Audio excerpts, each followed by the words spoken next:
Is that Synchro actually overcoming its top cut? Yes, it is.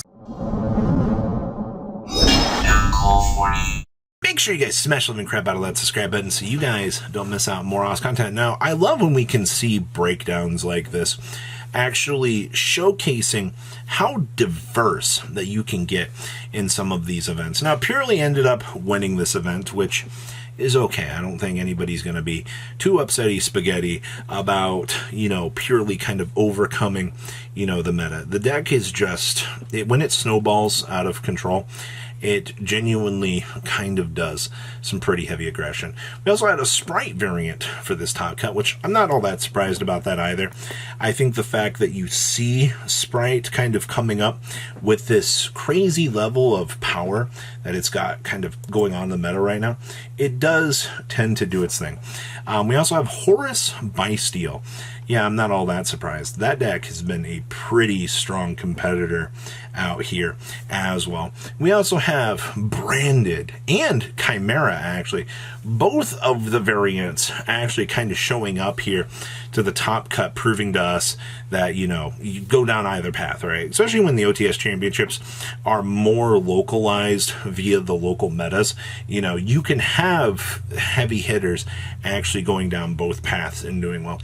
We also had Tier Elements. I feel like that's a pretty big mainstay out of a lot of these tournaments as well. We also have Vanquishal, the competitor.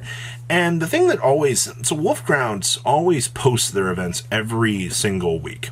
And there's always a Synchro Duelist that ends up doing well. Actually, it's always very intriguing to me seeing the Synchro piles smashing through the meta here and being one of those top contenders of the meta. And they're back again here. The Synchro good stuff, showcasing that it can still top. Well, let's pass on over so you can kind of get an idea of how each of these one-ofs performed. So winning our event was Purely, and we are sporting off the Shaddoll package in this deck. I'm not all that surprised to see that the Shaddoll package is the thing that is kind of holding this deck together. Now, surprising to me though, this build only played one Leetna. That's pretty normal. That or two. You don't see anybody out here trying three anymore. We're not trying to get too crazy. I see that we are also citing the Spooky Dogwood for time. We are also playing one Thrust in the side deck. That way, we can reach into it if time actually kind of calls for it. All right, you want to make sure that you can keep that heavy aggression on your opponent, especially with a deck like this. Maintaining that heavy go forward with the meta. Extremely good. Also, two big cats, pretty normal. One of the mid-sized cat for our sedan. Just kidding. Side deck looks pretty straightforward. I don't really have much else to say about this list. Our second place list was actually our Vanquishal Challenger. Wow, they really climbed the ranks out of this meta to kind of make sure that they could sit at the top. Of course, you do see that we are playing the one Rise Heart with the triple copies of Fenrir. That has been extremely important. That Rise Heart acting as that fire monster that you can reveal and keep the pressure on your opponent that you can set up. I also see that we are playing some Ultimate Slayers for post side decking as well. Of course, we have Ghost Bells, the Imperms, the Crows. Okay, and the Ashes. Yeah, no Kurikaras for once. I'm pretty used to seeing Kurikara in a lot of these builds. It does tend to be one of those cards that does help out a lot of the problems that these decks kind of have going for them. But okay, outside of that, Vanquishal, incredibly standard, except for when you're playing Ultimate Slayers in your side deck. But we're overcoming a lot of the biases. Interesting pile. Next up here, we have Get Your Marks, Get Set, Synchro Summon, Crimson Dragon. Yeah, basically the whole point of this deck here is you're Synchro Summoning. All right, you're playing the Sinful Spoils package. Actually, thoughts for you here. Diabellstar is level 7. A level 3 Revolution Synchron. It does make a Baron de Fleur for you. Yeah, I don't see a lot of people out here that are going to be like, yeah, I'm going to spend all of my money to make this combo version of the deck work. No, but people still are going to do it. This is a classic example of, you see the junk speeder, the librarian, you start spinning this huge advantage tree, you're getting some free results. Also, 50 cards, all right? You got to pack a lot of one-ofs. All right, now you want to see as many three-ofs in here as you can, all right? Synchro Shokan is the name of the game, and if you can't actually take off, well, crap, we're going to lose. Next up here, we have our Tier Elements pile. I see, man, I love Malicious in this deck, man. I played against this deck. I love my opponent Dead Mills double Malicious, and I'm like, oops, sorry, get good. We are playing the King of the Swamp. A lot of the community is still very split on King. I think personally that King is a good card. I think obviously having the built-in poly process is fine, but you do end up with some very dead scenarios that you can come up with. It does help for making, the offbeat fusions, but I don't know. Also, we're playing the Zephyros the Elite, which is kind of cool, bouncing the field spell back, so holding it for the next turn, getting your free level 4 on the field to set up for the Dweller. Incredibly useful. Rest of the side deck is all the hate that you want. You do say the Abysses and the Thrust do come in.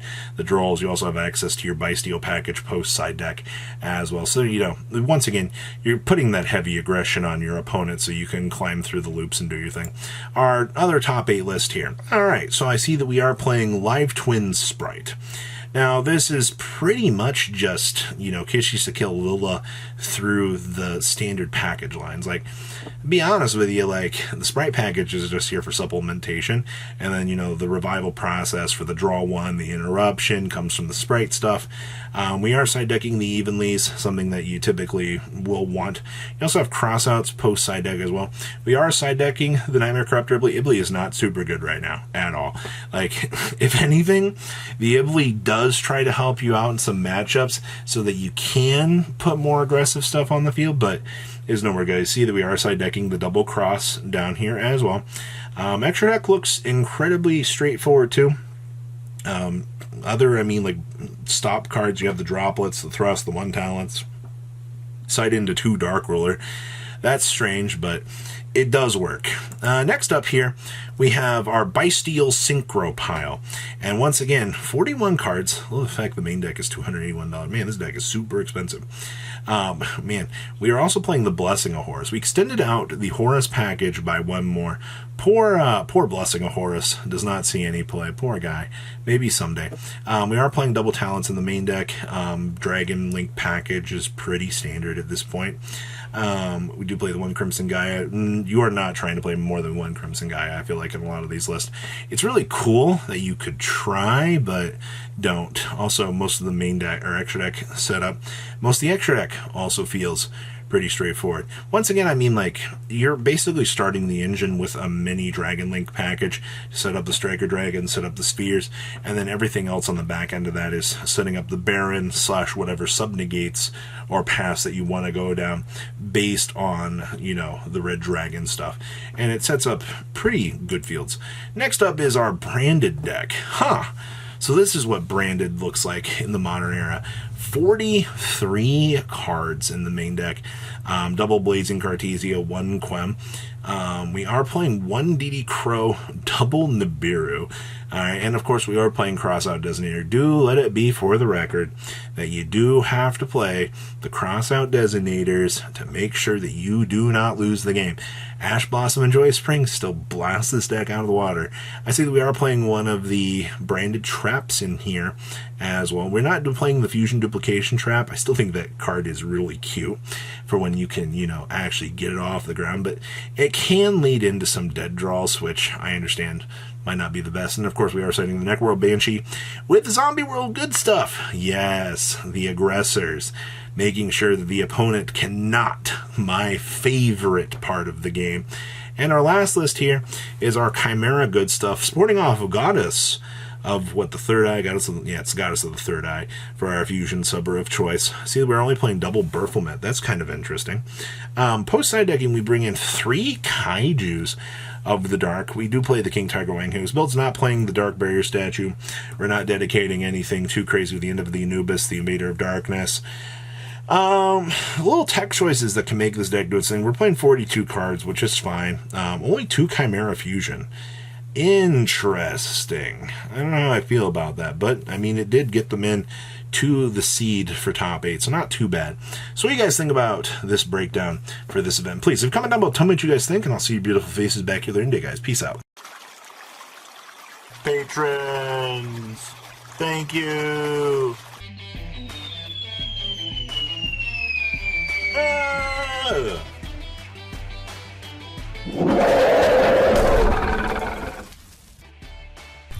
Thank you so much for watching. Check out these other videos.